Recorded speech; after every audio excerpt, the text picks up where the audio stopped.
Treasury Secretary Steve Mnuchin on This Week.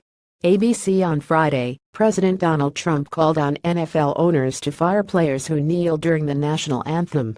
Players, owners, and star athletes from other sports defended their First Amendment rights on Saturday. Trump continued his attacks through Sunday, and administration officials defended them. Several members of President Donald Trump's team were booked earlier this week for interviews during the Sunday political talk shows to discuss the president's legislative agenda.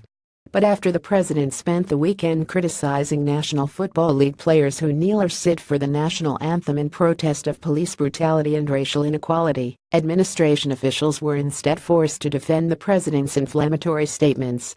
In an interview on ABC's This Week, Treasury Secretary Steve Mnuchin argued that the NFL has all types of rules, and that Trump was saying owners should have a rule that players should have to stand in respect for the national anthem. They can do free speech on their own time, but this is about respect for the military and the first responders and the country, Mnuchin said. Host Martha Raddatz pressed the Treasury Secretary, asking if it was appropriate or helpful when Trump called former San Francisco 49ers quarterback Colin Kaepernick a son of a b at a rally on Friday for kneeling during the national anthem.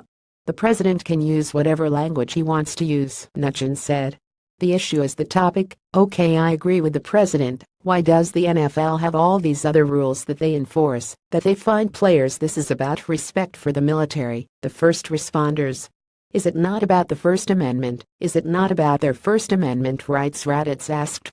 No, it's not. They have the right to have their First Amendment off the field, Mnuchin replied.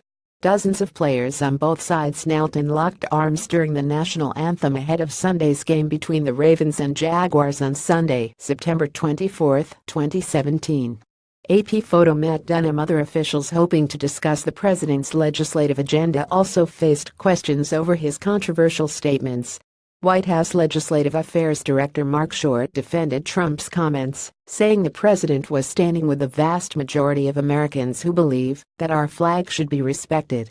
There are high school coaches across America today who are punished for leading their players in prayer.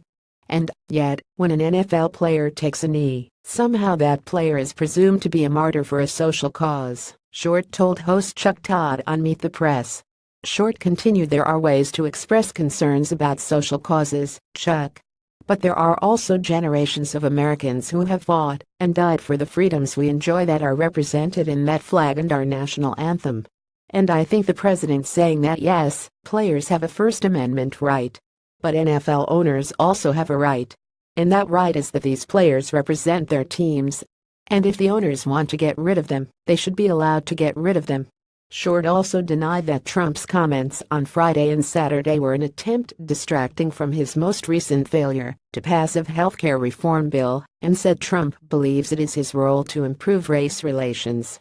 It's also important to note that we had an historic election in 2008, electing the first African-American president. But race relations didn't improve under his tenure either, Short said. So, we are anxious to engage in that conversation.